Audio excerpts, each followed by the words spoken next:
Hey everyone, I'm Jaden, And I'm Haley. and this is the Super Gamer Bros podcast, where normally just a couple of brothers who love playing games and love talking about games, so that's what we do.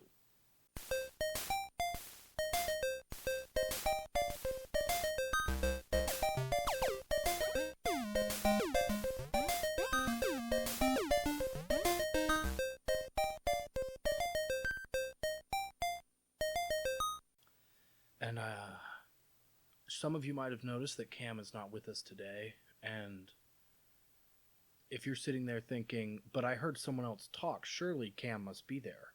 It's not Cam today, actually. Cam is. We kind of talked about it in the last episode, but Cam's going through a lot of stuff right now and was unable to record for this episode. So I had to pull in my emergency backup, and my lovely girlfriend Haley will be joining me on this episode. Hey, everyone. Yes, she is that quiet in real life. Anyway, so yeah, Haley, you are not a super big gamer.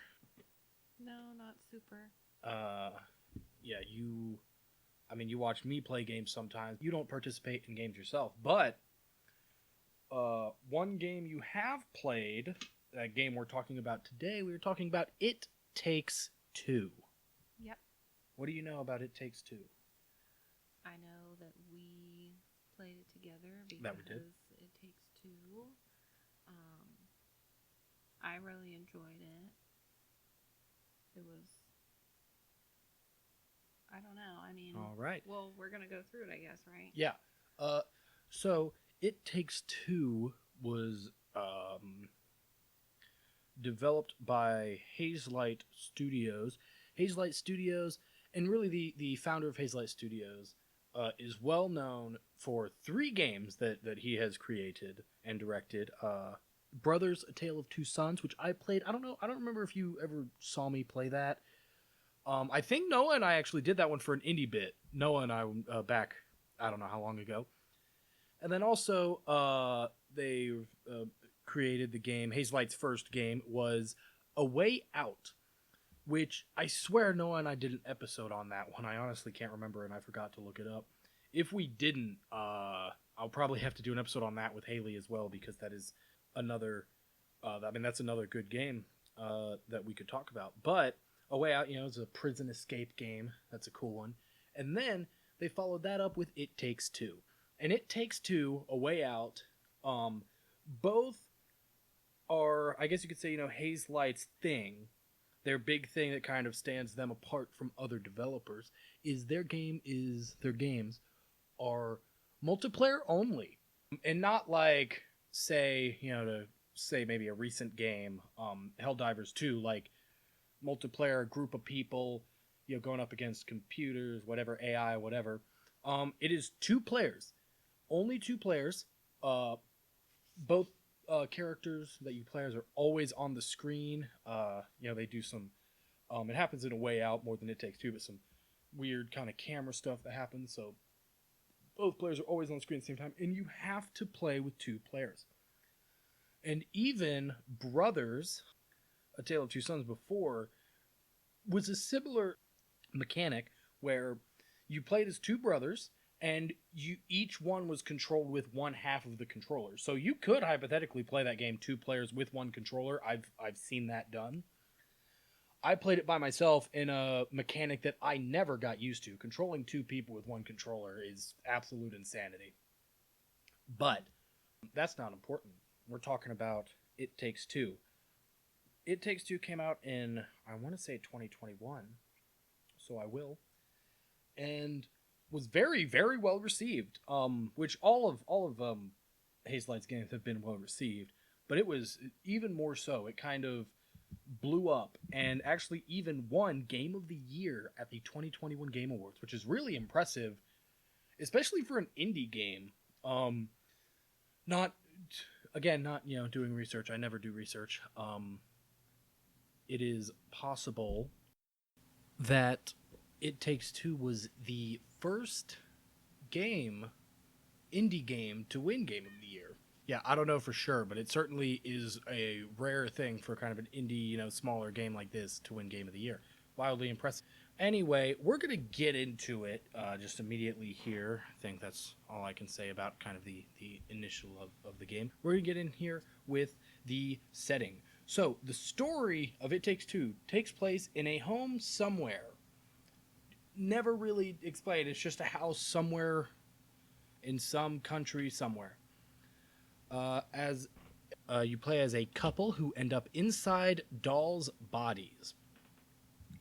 You explore several different fictionalized versions of several different areas of their home, including the garden, the attic, a clock, and more, which we will talk in great detail about all of those places later because that's kind of the big point of the game is all the different places that you explore. What did you think of the setting, Haley? I mean, it was good. It was It just was like good.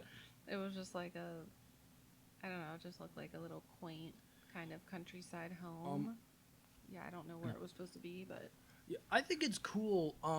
I guess I discovered kind of also playing through. If anyone remembers, recently Cam and I did an indie bit for a game called Tinykin, which Haley, you watched me play a bit. You explore through a large house. Yeah, playing as small people in normal areas like a house, but it's super large, is very fun. I don't know. I just really enjoy that. I really liked it in It Takes Two, and I really liked it in Tinykin. It's a weird, I guess, little sub genre, if you want to call it that, thing that I enjoy. Anyway, yeah, that's the setting. Like I said, we'll talk about it in more detail later because I think that is a very big aspect of the game is kind of each section and where you are. Anyway, we're going to continue now to the story. Haley, start reading the story. okay. So Cody and May, a married couple, are planning on getting a divorce. After they tell their daughter Rose the news, she takes her handmade dolls, which look like her parents, into the family shed and tries to repair their relationship by play acting. The parents find themselves trapped inside the dolls' bodies as a consequence of Rose's tears landing on the dolls. Dr. Hakim, who has assumed the anthropomorphic form of his relationship therapy book, tells May and Cody that he has been given the job of trying to fix their relationship as they try to reach Rose. Pause. Um, yeah, instantly the game starts out crazy. Yeah. I had no idea what It Takes Two was about going into it. All I saw was, kind of screenshots, like the cover art of the game, which does show, like, the two dolls. So I knew you were kind of playing as two dolls, um, but I didn't realize you were, like, what is it, like Freaky Friday sort of into the dolls' bodies? I mean, I guess kind of, but Like, it's not not. the same because it's not switching Yeah, bodies, but, yeah. like, I don't know, there's something there. I can't think of it. Anyway. Yeah, so at first, Cody and May are more focused on trying to reach Rose, who they hope knows of a way to return them to their human bodies. However, Hakim continually interferes with their progress, often putting obstacles and tests in their way to force them to collaborate to progress. They also come across anthropomorphic versions of their old possessions, who criticize Cody and May for their mistreatment and negligence of both their possessions and Rose. As they travel all around the property, Cody and May are reminded of the positive memories they had together, as well as what originally drew them together to become a couple, and learn to work together and collaborate to move forward in their journey. In a final series of obstacles, Hakim encourages Cody and May to rediscover their passions and support each other. This first takes them on an adventure through Cody's overgrown, abandoned garden and greenhouse, which May helps him to restore. They then work together to help May rediscover her passion for music and singing. Meanwhile, Rose continues to do her best to mend the relationship between her parents, but both Cody and May's real bodies have fallen unconscious and will not respond to her. Thinking her parents are ignoring her, Rose comes to believe that she is the reason their marriage is falling apart and decides to run away in hopes that will make them stay together. After a long journey, Cody and May finally complete Hakeem's final test, gathering an orchestra and audience for May to perform in front of. As May sings, the relationship between her and Cody is at last fully healed, and they kiss, which reverses the trance they are in. They reawaken in their real bodies and are shocked to learn that Rose has already run away. Fortunately, they are able to find her at a nearby bus stop and assure her that she is not the cause of their arguments and they will always love her no matter what happens. The trio then return home with a new perspective on their relationship. And that's the story. Yep. Overall, I found the story to be a little cliche-y, if you get what I mean. Yeah. Yeah, I will say, I think one thing, I don't know, maybe it's me, but one thing I did kind of like about the story is instead of the kind of cliche, they're definitely getting back together kind of ending, the game was more up in the air about it. Like, it certainly seemed like they did kind of respect each other more as people and understand each other better, but they didn't exactly have, like, oh yeah, they're back together kind of moment. Like, they did kiss as puppets, but then, you know, I don't know, it to me, like, yeah, there wasn't that big scene of, oh, like, they didn't tell Rose they were getting back together or anything, or they weren't divorcing, you know? They didn't outright say, hey, everything's fixed, we're together forever now. Yeah. And I did kind of like that, you know, oh, hey, you know, they might still get divorced, but at the very least, they do just kind of have this respect for each other that had been lost, and I did like that. What did you think of the story, Haley? I mean, kind of similar to what you're saying. Like, I was kind of hoping the whole time that they actually would still not get back together because Oh, that's dark, man. because it's their decision. Like, I don't know. The book just like totally interfered. Dr. Hakeem. Yeah, but as the book. Yeah. Um, he was just kind of annoying, like just forcing them to do all this stuff, and it's like, yeah, they should at least be on good terms, like for Rose, but it's like, why is he interfering with their like decision and lives? I mean, you know, yeah, what I'm because saying? Like, people can get divorced, like, yeah, and I mean, I agree with what you said. Like, to me, the real problem here is that they're ignoring, which, I mean, in the context of the game, obviously they're ignoring their daughter because they're in, you know, dolls' bodies. But, like, even at the beginning, they're kind of ignoring her and not, you know, treating her well because they're just kind of so against each other that that's all they're focusing on. They don't think, you know, as the game shows, they mistreated some possessions, they mistreated her because they were just always kind of so angry and arguing with each other that, you know, Rose fell to the wayside and wasn't really being, you know, they weren't prioritizing her. And I like that, you know, a lot of the game, that's kind of what it's focusing on, of like, no matter how they feel towards each other, that doesn't, you know, it kind of doesn't give them an excuse to mistreat their daughter and all of their possessions because that's what they had been doing.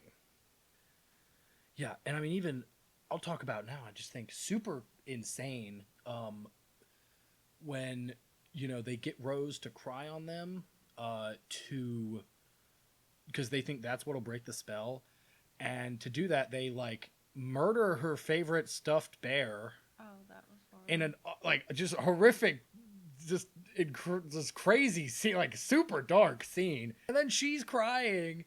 And they're like dancing and trying to like bathe in her tears because they think that's gonna fix them. And I'm like, man. And they find out, okay, Rose's tears did this to us. Her tears will fix it. Let's go make her cry. They're both immediately on board with that plan. And neither of them even once think, hold on, maybe let's not make our daughter cry. Maybe there's something else we can do. Like, I think it's insane that they're just like, yeah, that bitch has got to cry. Let's do it. Let's go time. No questions asked. And that to me was just insane. Of like, dude, guys, come on. What? Like, surely you got to think there's a better way. That was like traumatic to do that, make that happen. Yeah, I thought it was it a bunny or was it a bear? I don't know. I remembered it as a bunny for some Oh, I reason. don't know. Whichever one it was. Yeah, it's just Maybe it was a bear. yeah, like she's super upset because her parents are getting divorced, and then her stuffed bear gets inexplicably the head ripped off, utterly insane. And again, they're celebrating that. I'm like, dude, not great, like not great people. You're really not as the people you play as and are supposed to like what's the word like sympathize for. They do an awful job at being good people. Like they're just both awful. Yeah. Yeah, but then again, like they do realize, at the end that oh, we were, neglecting our things. We were neglecting Rose. That's not good. We need to work. We need to fix that. So at the very least, whether they end up together or not, again, to me, it kind of seemed like it wasn't a confirmed thing they were getting back together. At least they will hopefully not be mean to their daughter now. That's kind of priority one. Yeah. Yeah. Anyway, now we're going to move on, guys. That's the story. And we're going to move on to the gameplay. So, there is actually quite a bit to the gameplay of It Takes Two. We'll kind of get into that a bit with the locations, as we said. As I said earlier, locations are very important. But first, we'll talk about traversal and then combat.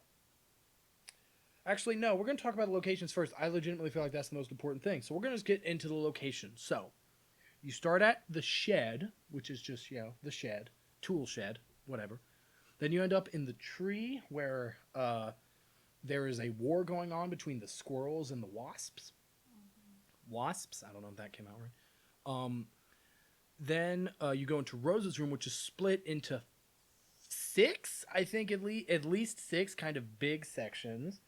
There is like the pillow fort. There is space. There's a medieval section. There is a kind of pirate section where you're actually controlling little pirate ships. There is a Dino Land section where you kind of, lava, dinosaurs, all that cool stuff. Also a circus land. A lot of stuff in that room. And then you have the cuckoo clock, the snow globe, the garden, and the attic. Which I guess the cuckoo clock is very like kind of time puzzles, a lot of time stuff. Snow globe obviously dealing with ice and ice physics and things. The garden is a garden, plant stuff, and the attic is all music themed sections. It's very music themed. Very, very cool. This is easily, the thing. This is their thing. This is the thing of this game, is seeing all of these different locations. And with all of those locations, we'll talk in a bit, come different abilities and different focuses, which is it's very varied. It is like, I feel like a good way to describe this game is a game that it's like the quintessential game. You playing through this game will experience so many different kind of subgenres of games throughout the experience of playing It Takes Two. And I think that's really cool. It's really like if you want to take someone who's never played games and give them a crash course on a few different game genres, mechanics, and things, this is a great game to do it. Yeah. What do you think of all the locations? Do you have a favorite location?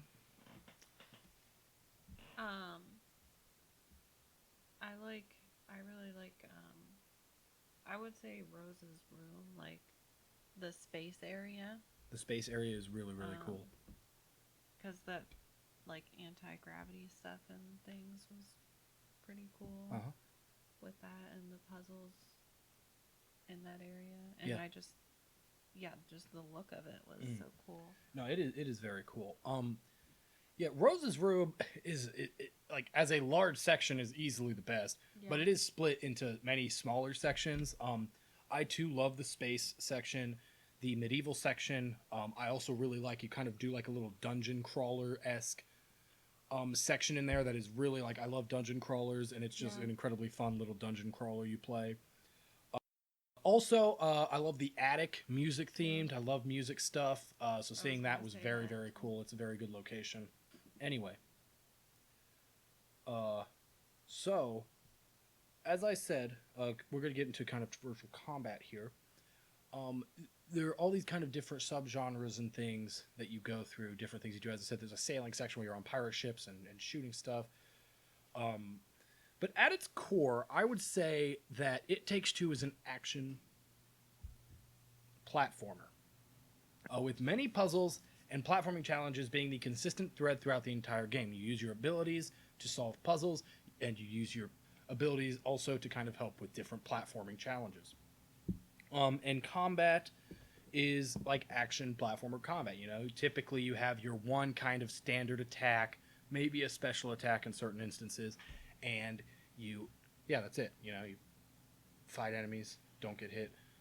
Some enemies do kind of as well. Bosses have platforming aspects of them as well. It's very you know, you want to compare it to like a Spyro the Dragon or SpongeBob SquarePants Battle for Bikini Bottom kind of vibe when you're going around and dealing with enemies.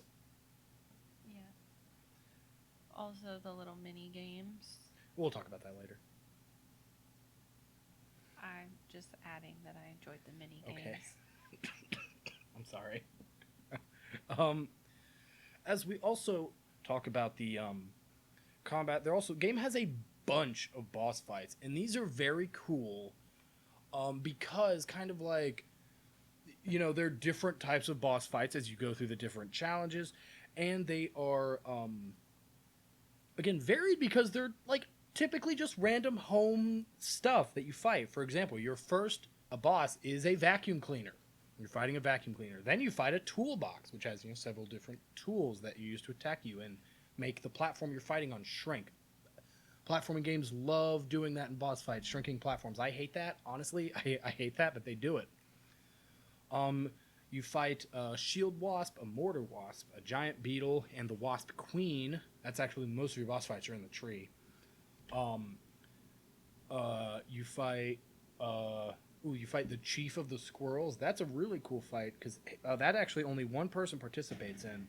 Because really cool section I'll talk about right now where you, whoever is playing as Cody, is flying a plane, and whoever's playing as May is on top of the wings of that plane in a Mortal Kombat. Actually, Street Fighter is probably a better comparison. Fight against the chief of the squirrels, which is an insanely fun moment. You get your Street Fighter fighting game aspect in there.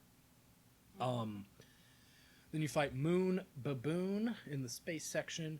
The pirate section, you fight the giant octopus. In the castle section, you fight King and Queen, which are chess pieces on a chessboard. God, I love that. Chess is cool. That's a cool fight. You fight a mechanical bull. And then that's in the cuckoo clock. And then in the garden section, you fight a burrower, which is a giant kind of worm-like creature. And Joy, which Joy was like Cody's pride and joy plant, like his main plant that he kind of, you know, stopped caring for and got like infected with bad stuff, which is the whole purpose of the garden is trying to free Joy. A lot of boss fights. All of the boss fights are pretty fun. I think they're all quite enjoyable. I think if you were to say the only boss fights I probably did not enjoy were the Shield Wasp, Mortar Wasp, Giant Beetle. They're all kind of they're more like mini bosses. Like a lot of, as I was looking this game up, a lot of guides include them as bosses because they have specific health bars. I thought they were fine, you know, not the best boss fights, but most of the boss fights in this game are really, really fun and really can be challenging, especially if your partner is not great at games. Wow. And wow. And but they're fun. I really enjoyed the boss fights of this game. What did you think? Well, when we fought the toolbox, I thought I was getting nervous about how hard the game was going to be, and then I felt like that was the hardest one of the whole game. That was a very hard one early on. I agree with that. So, I don't know. For some reason, that is super hard boss fight really early on. The shrinking platform there really, really does a number on you, and we both were having a lot of trouble. I'll admit that one wasn't easy for me either. That was a tough one. So that's kind of combat and traversal. If you're someone who likes action platformers, you know, like Spyro, I think you'll absolutely like this one. It's a fun one. Now we get into the additional gameplay mechanics here. mishmash. It Takes Two is almost like a huge collection of smaller games with different themes, abilities, and goals. We mentioned this already earlier. There's Street Fighter, there's dungeon crawlers, there's action platformers, there's puzzles, there's ship sections. Yeah, it throws a lot at you, and yeah, that's notable. Um, and part of that, one thing that makes every different section of this game unique and fun, is in a lot of locations, most locations, you get specific abilities to help you through that section. And so in every section, Cody and May have different abilities than the previous section or the next section, which again just adds more uniqueness because it's all different. I wouldn't say there are really any two that are specifically alike, which is fun because it also gives you, kind of moments in each section where you're kind of exploring and figuring out how those abilities work. So, I'm going to talk about Cody. I'm just going to list Cody's abilities here, and Haley will talk about May's because obviously that's who we played as because Haley would not let me play as May. I'm still upset about it. She refused. I wanted to play as her. Well, did you know that she was going to have the best parts? I mean, she did have... No, I didn't even know that going in, but she did. She had the best... We'll talk... We're getting into the list. So, Cody, in the shed, he has nails that he can throw that May can use to then, platform across. In the tree, he has a tree sap cannon. He shoots sticky sap that is explosive. In Rose's room, he has a size-changing belt, a fidget spinner glider, and an ice wizard robe in different sections. The size-changing belt is in space. The fidget spinner glider is in... I believe the chapter is called Hopscotch. It's just a giant platforming section. The ice wizard robe, obviously, for the dungeon crawler. Gives him ice powers. In the clock, he has a time stop ability. In the snow globe, he has a red magnet, which can, repel red magnets, attract blue magnets, how magnets work.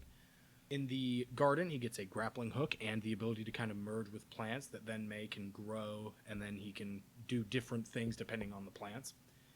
And in the attic, he gets a cymbal, which is used as a shield, and I believe he can throw it like a frisbee. Those are Cody's abilities. We'll just talk real quick. My favorite... the Ice Wizard robe is awesome. The Fidget Spinner glider I love just for the novelty of it being a fidget spinner glider. I just thought it was, again, small people in a house, fun thing. And this, what did you point at? They both have And the time stop. Being able to stop time is cool. Cool as power, no matter what. Anyway, Haley, why don't you tell us what May's abilities are? Okay, I'm probably not going to be as good at recapping them, but she had a hammer in the shed, a matchstick launcher in the tree, anti-gravity boots, which, as I said earlier, really enjoyed those, fidget spinner glider, Fire Knight costume in Rose's room, the cloning, which I don't know why I don't remember what the cloning thing was. The easiest way to explain it is you could step on a switch, clone yourself, and then the clone would be on the switch and you could walk off. Yeah. Yeah. Okay, that was kind of cool. The blue magnet, of course, in the snow globe, and sickle and water gun in the garden, and then lastly, she was able to sing in the attic. Yeah, harmonic singing could repel things, repel right. snakes, mic snakes. Yeah. Yeah, so really, the fidget spinner glider and the blue magnet / red magnet are the only times where they have the same ability, which the gliders is because it's just a giant platforming challenge. There's no enemies in there. It's all platforming based, so it makes sense. And then the magnets, obviously, you guys are your magnets attract each other because, opposite sides of the same magnet. It makes, story sense. So you said you liked the anti-grav boots. Any others that you particularly liked? I liked the matchstick launcher. That was a cool one, yeah. It could ignite the sap cannon. Yeah. And yeah. I liked doing the fighting while you were driving the plane. Oh, yeah, that's cool. Yeah. May gets all the fun abilities. It's not fair. It's sexist. It's because she's a girl. It's absolutely sexist. It's not fair. I am mad about it. Like she gets the Fire Knight, and I have to be an Ice Wizard. Not fair. That's not cool, guys. Um, I think the hammer was cooler than the nail. Yeah. The anti-grav boots were cooler than the size changing belt. The size changing belt is Cody. Yeah, basically like an Ant-Man thing. You can get bigger or smaller, and you know, go through small areas or move heavy stuff. Just not as cool as anti-grav boots. Um, yeah, I think the only two places I think where Cody had better abilities were I think the time stop was better than the cloning, and the symbol I feel like was better than the singing, kind of with how it worked with the game.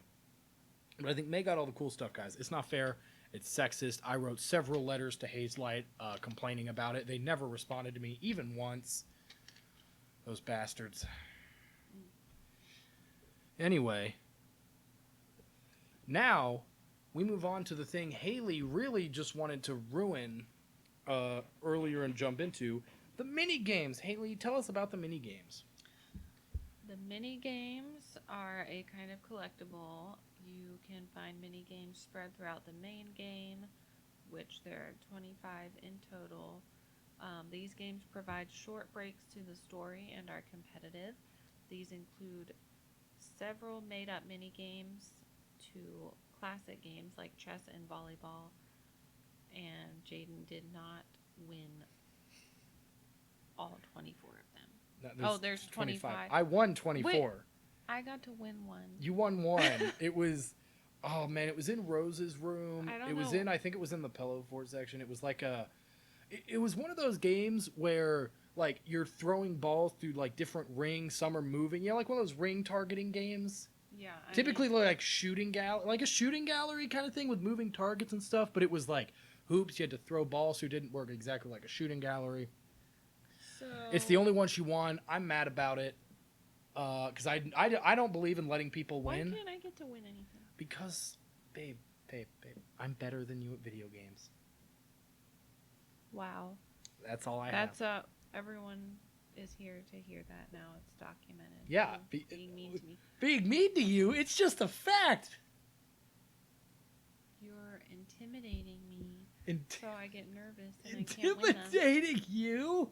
What are you talking about? By being good? This is slander. You are slandering me right now. Anyway, the mini games are fun. I will absolutely admit that in terms of, you know, we played most of them, because we did find all of them and played all of them. Most of them we played once, maybe twice. Because, especially if they were longer, like chess, we played with a 5-minute time limit, because you can straight up just play a whole game of chess if you want to. We played with a 5-minute time limit. Might have even been just 2 minutes. And that's it. We played it once. We played volleyball once. We played most games once, maybe twice if they were really short. And there were some that I didn't even really figure out how they worked. There were some that, you know, some of them were a bit confusing, would take maybe a couple tries, but we didn't. I mean, they're fun, but, you know, we wanted to kind of move on with the story, so we never really stayed and played one game for too long. Like, if we had played that ball game a second time, I would have won it. Haley would not have won twice in a row. I would have won all 25 if we had played again. But you know, I just wanted to move already on. won. Yeah, but if I beat you and then we do best of 3, I would have beaten you a second time. But it still counts that I won one, so you can't say that you won all 25 against me. Shut up. I still won one. Fine. Anyway. But no, those are, like I said, it's a lot of made up games, you know, just kind of random thing. But yeah, they're fun. And anyway, guys, that's the game. Not too much to it. It's very, very simple. Which is good. I liked it. It's fun. I don't know. I'm sorry. I'm stupid. Now we move on to my favorite section. Haley knows how much I love trophies. They are number 1 in my life. She's number 2. It's her. She's accepted it. No. But anyway, there are 2. Well, really, I'll talk about trophies in general for this game, because it's something that Hazelight does, where they don't. I feel like, I don't know, they do trophies kind of different than a lot of main mainstream mainline developers. Um, in this trophy, in this game, there is one trophy that is story related, and that's beating the game. A Way Out, the game before this one, had 0 for that. You could beat the entire story in A Way Out, not get a single trophy. In this game, you can beat the entire game and get one trophy. The reason why is every single other trophy in this game you get by exploring the game, finding secrets, doing random things that you would get again by exploring the game. You have to either use a guide like I did or very thoroughly explore this game and kind of try to interact with every single thing you can, and look for any secret hidden path you can. That's what you have to do. On the one hand, I do like that because it's fun. It shows kind of more of the game than just the story. There is kind of a lot of bonus stuff you can do, and it's stuff that I don't typically, in a game like this, would go out of my way to do that stuff, especially playing with Haley, because Haley does not play games like I do. She doesn't care about just running around exploring different stuff and doing random things. That's something I'll do by myself, but when playing with Haley, she doesn't like to do that. So I did have to, look up most of these because I'm trying to do them while playing through the game with Haley and do it quickly enough that she doesn't get annoyed that we're not making progress in the game. That's how the trophies work. Because of that, all of the trophies are kind of random fun things. Two that I'm going to specifically mention, there's Force Triangulated. Breathe some wind into your ocarina, my skyward princess, is the description of this trophy. If you can't tell from that description, it's a Legend of Zelda reference. The guy who made this game. And A Way Out. Big Zelda fan, because A Way Out also had a hidden trophy Zelda Easter egg. In one of the sections, I believe it's the clock, you're in like a little mini city. You can get on a boat. It eventually leads you into a place that looks like the Infinite Rupee Room from one of the Zelda games. I'm not a Zelda fan, guys. I don't know which game. Just I am. Thank you, Haley. Shout out all the Zelda fans here. All right, that's gonna be no. Don't you shout out Zelda fans on my podcast. What? What do you? Are you kidding? I don't like Zelda. You didn't even play it. I played roughly an hour and a half of Ocarina of Time. That's wow. I got through half of the first dungeon. No, that doesn't count. Fine. But yeah, obviously this guy loved this because there's an Easter egg in this game. It's the Infinite Rupee Room from a Zelda game. It's cool. I love Easter eggs. I love when people reference other games in Easter eggs. It's always fun to see, like, to be like, hey, the guy who made this game, Zelda was so important to him that he wanted to put a shout out to it in his game. And whenever game developers do that, I think it's very, very cool. Also, probably my favorite trophy in this game, Plastic Prison Breakers. They had no way out. In the Pillow Fort section of Rose's room, I believe, you can find a hidden area where there are 2 plastic toys of Leo and Vincent, the main characters you play as in A Way Out. If you bash, jump, bash, attack, that's a thing you can do in this game. Do that. On both of their figures, they light up and have like a conversation that references the game itself, A Way Out, I mean. And that's just a fun little scene, having played A Way Out. I just thought it was hilarious and cool. Hearing, Vincent and Leo come back for just a brief conversation was very fun. That's why I put that one here. It's a fun one. Yep. Anyway, so now we move on to our questions. Favorite moments, Haley. Favorite moments from the game? Well, I just really liked seeing all the different settings and what they were going to look like. Everything was just really, like, pretty looking and detailed. They all just had something that was really cool about them. Like, I guess my least favorite area was the shed, just because it was, like, kind of basic, like... Yeah, it's just a shed. They don't do anything really fancy with that one. But, like, it was still cool, though, and, like, just you being tiny and everything looked so intricate and stuff.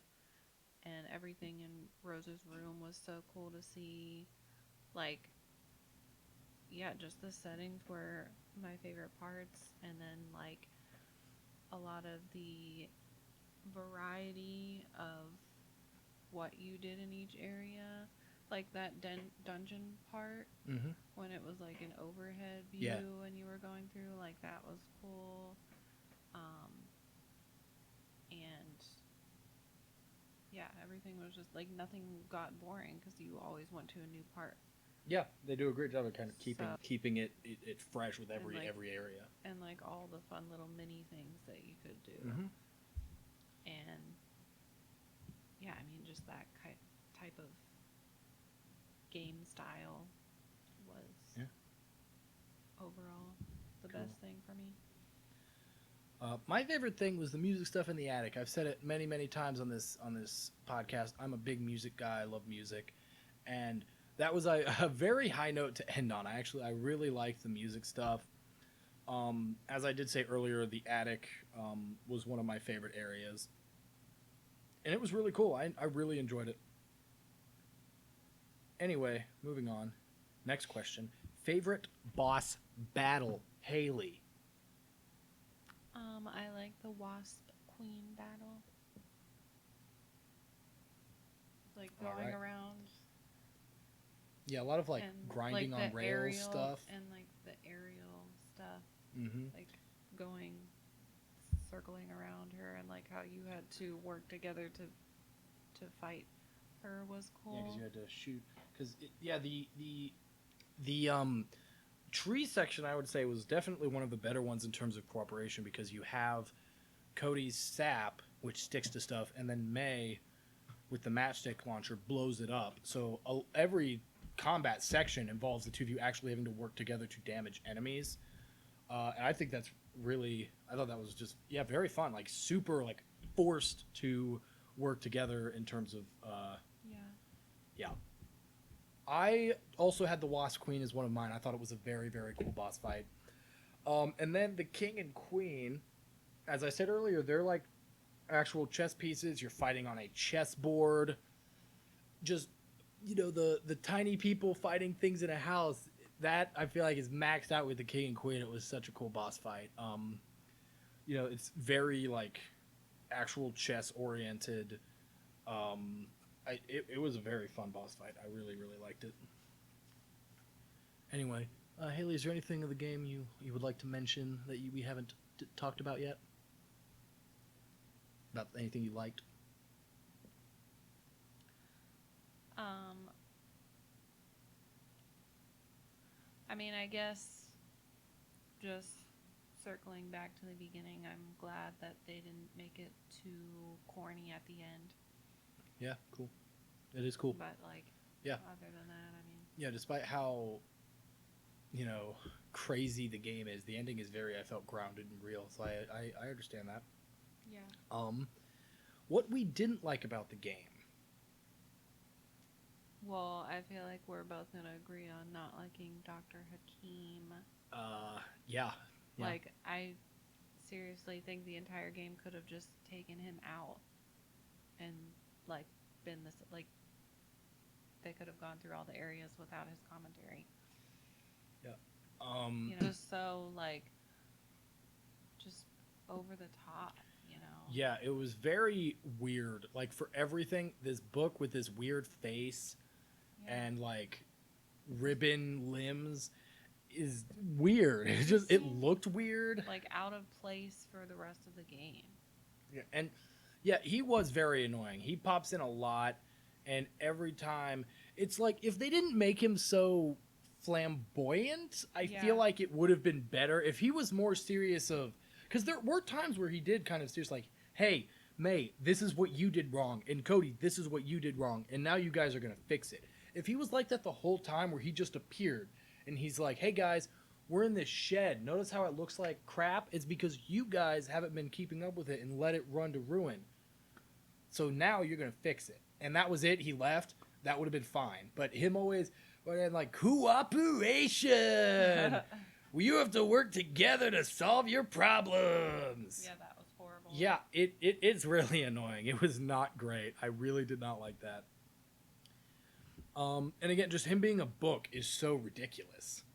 Like you could have made like just a little guy, maybe make him a toy too or something. But yeah, just him being a book. I agree with that.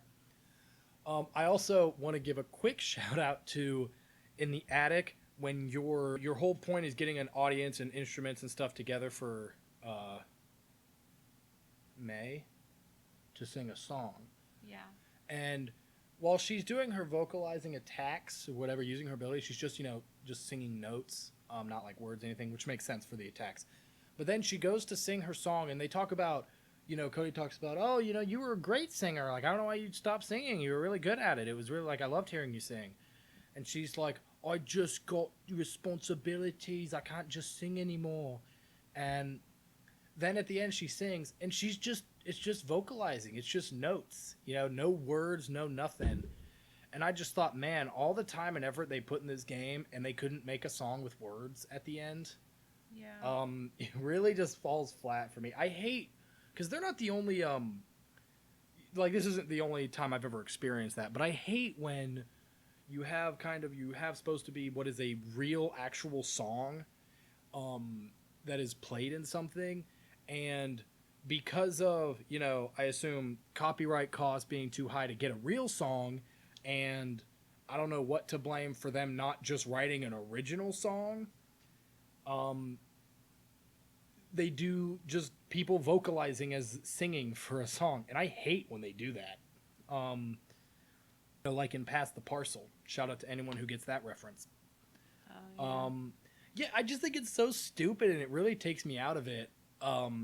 Because you would never, ever go to a concert with a woman singing and her just vocalize the whole time. Like, that's not a thing that's going to happen. It's so silly to me. Anyway, yeah, I really wanted to... I've been waiting years since we played this game to talk about how much I hated that. Anyway, and then my last thing didn't like about the game, I think the game is too long. Haley and I sort of talked about this while we were playing it, but, you play through...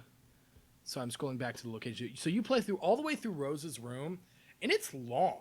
Like, it's not like you do all that in 2 hours. It was maybe 6 hours for us to get there, maybe 7 hours. The tree section is super, super long. Rose's room, all of its little sections, it's maybe at least 45 minutes to an hour per section. At least, how long it took us with, doing a bit of exploring and things like that. And then you do that. You make Rose cry. It doesn't end the spell. Surprise, surprise. And there's a note from Rose on the bed, and they're like, oh, let's read that note. And then Hakeem appears, man, that guy, rips the note into 4 pieces, and is like, you gotta collect these now, and disappears. And I was sitting there when he did that, and I thought, and I think I even said to Haley, I was like, man, 4 pieces of the note, that really implies to me that there's 4 more sections of this game. And yes, there are. The clock, the snow globe, the garden, and the attic. And that's... and none of those sections are short. They are all at least an hour and a half long. Like, doubles the length of the game. When you feel like, hey, this game has been fun, it seems like we're reaching the end here. I wonder how it's going to wrap up. And then you find out you're basically halfway done. Oh, my God. And it also kind of sucks because Rose's room is the best part of that game. The space, the medieval, the pirates, the dinos, the circus, the pillow fort, the hopscotch. All of that is, to me, the peak of the game. Because, one, when we got into Rose's room in the space, that's when, to me, it hit me of, okay, this is why it's Game of the Year. This is really cool, what is happening right now. And it just kept on that high level, like, throughout her entire room. I was like, this is it. This is why it's Game of the Year. I get it. Okay. This is awesome. And then it keeps going, and again, the attic is good because it's music based, and I love music stuff, so I think it's really cool. But yeah, I still think even the attic, it does not reach the level of Rose's room. That's where the game peaks, and the fact that you do all that just to find out you're halfway through the game and it's not getting that good again is kind of upsetting. Anyway. Yeah. And then replayability. This game could be the poster child for beat and delete. It was really fun. I really enjoyed it. Playing through it with Haley, really cool. But I'm never going to play through it again. And really, a big reason why, you could also put this with what we didn't like about the game. I don't like that it has to be two-player. And that kills replayability for me because now it's like not only do I have to want to play it again, but I have to find someone to play it with me. And you can play it online, but none of my online friends, that I know would really want to play this. The only person I know that would like this game is Haley, and she's already played it. Um, and look, guys, Hazelight, I'm going to say this right now. I will never play a cooperative two-player online game with a stranger. I'm not doing it. I don't like that. I'm not doing that. So that is a bad thing because it very much kills replayability because I think, by myself going through the game, I could beat it decently quickly. But because I can't do that, it's like, yeah, no, it's not happening. Sorry, guys. Anyway, Haley, what are your final thoughts on It Takes Two? Well, I was just trying to think about if I would want to play it again, but Would you? well, I mean, maybe if we like switched characters. Okay, yeah, I And understand I was that. Cody and you were May, but Yeah. it's like I kind of maybe would only want to do certain parts of it, but you can't really like just skip. 1,000,000% you can. Oh, you can. There's a chapter select, yeah. Oh, well then, yeah, maybe I. You would do specific chapters. Yeah. I can agree with that. I would, like to go back play the music section again, or like the space or the medieval sections. Yeah. Those are fun. Like her room. Yeah. Her whole room. Yeah. Basically. But yeah, there are certainly sections of that game that I like. The tree section, while if you could pick very specifically, do very specific things, like I would love to actually do the fight on top of the plane. I'd like to fight.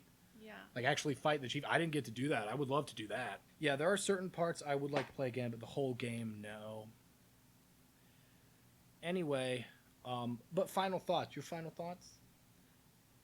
Well, I mean, I just enjoyed it. Like, that's one that will stick with me in my memory of, like, oh, that's a good game. Like, I would recommend it to other, um, you know, Yeah, I think it's a couples great. or Yeah. two people that can do it or whatever. Yeah, I think but- it's a great couples game.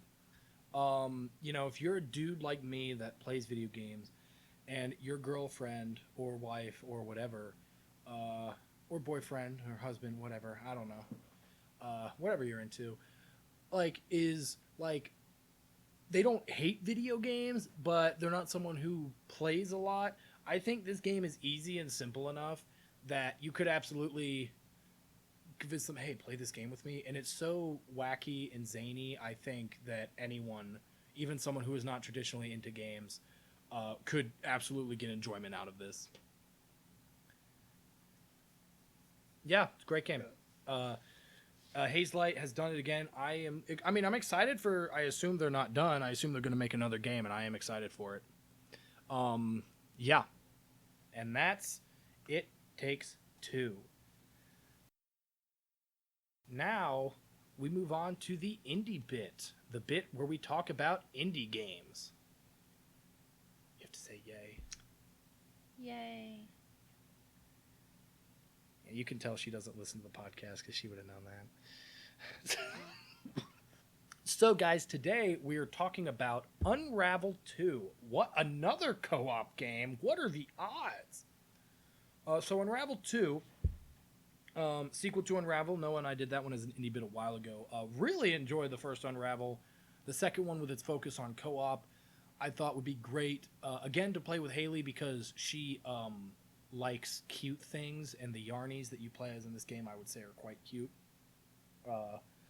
So the way this game works, you play as Red Yarny. He gets in a storm, crashes his boat, severs his little string. He meets a blue Yarny with a severed string. They connect, and then they chase this spark throughout the world. End up at a lighthouse, which acts as like a hub, and then they go on this adventure where they sort of help these two kids escape all of these mean, abusive adults.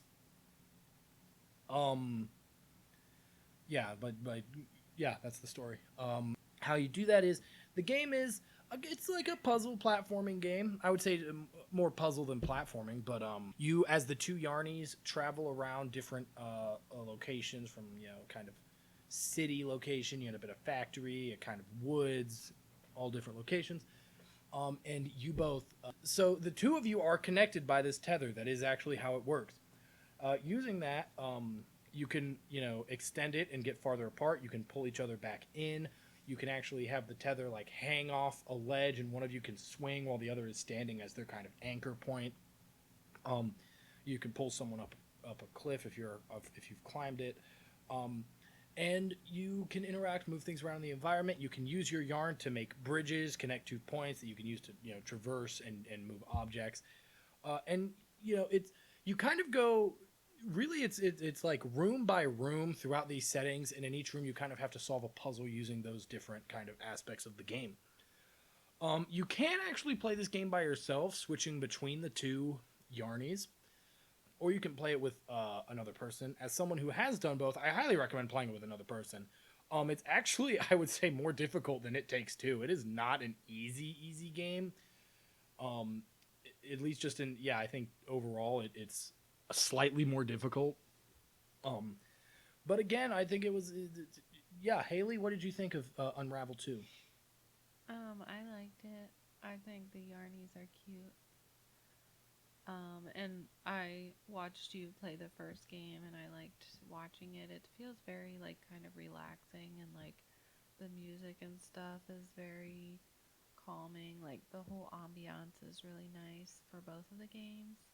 And then I like that I got to participate in the second game, and yeah, it seemed like it was a lot more kind of like epic, I guess. I don't even really like that word to describe it, but I don't know what else to use. Like it was a lot bigger than the first one. It felt like the scenery and stuff. Yeah, As I far as agree. Well, where all one, they go. I agree with you. I think one, definitely talk about. It's just a beautiful game. Yeah. The environments are very nice looking and very detailed. Honestly, even never done this before. Hop back. It Takes Two, also a very beautiful game. Everything looks really good. Um, Back to Unravel 2. Yeah. Yeah, it's fun. It is. I liked it. I should say I did like it. Don't like the kind of focus on two yarnies. It's fine when you're playing with another person, but it is legitimately significantly less fun to play by yourself than with another person, I think, which kind of kills replay value for me. If we're talking about that, because the first game I could go back and play that any day of the week. It is such a good single player game. The second one, focusing on the multiplayer, is there's good, there's bad. Um, Yeah, I had a lot of fun playing it with Haley. We did have in the last level you unlock a double jump that Haley just could not figure out how to I work. did It do was no, you it. didn't. It was awful. It was an awful I experience. ended We up doing we it. made it through a whole game without any issue, and then Haley bungled it in the last chapter really hard, just failing all of. And And she's like, "It's not my controller. It's not working." And then we switched controllers. It was working fine for me when I did it on that controller that she said didn't work. I don't know. I would like to remind everybody that not everybody is a professional gamer that plays games um, all the time, and some people are more casual about it. So we're not trying to be the best, and that's fine. So, I'm not saying you have to be the best, but double jumping is a very basic concept. well, I'm just trying to remind you once again, some people, this is like a natural thing to be able to just be good at games. Oh, And, I don't think I'm good at that's games at not all. my, Certainly not a professional. okay, not a professional, but, when you do it a lot, you're probably going to be able to pick it up easier. And again, like, I'm just nervous playing it because I don't want to mess up. So you don't make comments. So my palms were probably sweating. I, I uh, yeah. We played Overcooked together. It went great. That was horrible. It's look, it was a fun no, it was a fun game. Yeah, I liked Unravel 2. Again, if those same people, if you convince your partner to play It Takes Two, after that, try to get them to play Unravel 2. It's a fun one. I would definitely recommend it. Again, play with two people. This one, it's not required to play with two people, but I would absolutely recommend it. It's a lot more fun than playing by yourself. Yeah. So, not going to say what the next indie bit game is because, again, with Cam, things are weird. Haley, is not a permanent member of the podcast, but I would like to thank Haley for sitting with me and recording this episode of the podcast. This episode has been on my back burner as an emergency backup for years now, and it's bittersweet to actually finally have to use it. And depending on how Cam's situation goes, might see Haley again soon. But but thanks for doing this stupid podcast with me. Yeah, thanks for listening through, guys. Sorry, I'm not a natural, speaker, but thanks if you listen this far to me talking about these games. I think I would say I think you're very good at speaking. It's just not a topic you typically speak a lot about. Yeah, I guess that's true, but it's different when you know that people are going to be listening to it. Yeah. It makes me feel better. Not a lot of people are going to listen to it. Well, anyway, thanks somebody for doing is going to. Thanks for doing this. I'm going to listen to it when I edit it, at least. So thanks for doing this with me, babe. I appreciate it. No problem. Thanks for giving up your Saturday night to record with me. So, hey, guys, don't forget, new episodes every other Monday. Rate and subscribe. Tell us if you like our show or tell us if you don't, and tell us why. I'm also going to say right now at the very end of the episode, if you're still listening, apologies for any audio issues that arise from this episode. Because it was me and Haley and not me and Cam, we did have to kind of record in an unorthodox way that I don't have a lot of experience with. So in editing, I will do my best to make this work. If it's super bad, the episode never came out and you won't be listening to this apology. But if it's still, you think, noticeably worse than normal, apologies. It won't be like that next time. So tell your friends and enemies about the podcast. You can follow our Instagram, the Super Gamer Bros, for updates on episode. And you can subscribe to Noah's YouTube channel, Noah the Super Gamer Bro, where he still uploads videos every day. Just recently started a Dragon Ball Xenoverse 2 playthrough. Rest in peace, Akira Toriyama. That sucks. But if you want to like Akira Toriyama like Dragon Ball, go watch his Xenoverse 2 Let's Play. Xenoverse 2, great game. Anyway, check that out. Noah's working hard on that. Give him some love. And then once again, thanks for listening, and we will see you guys next game.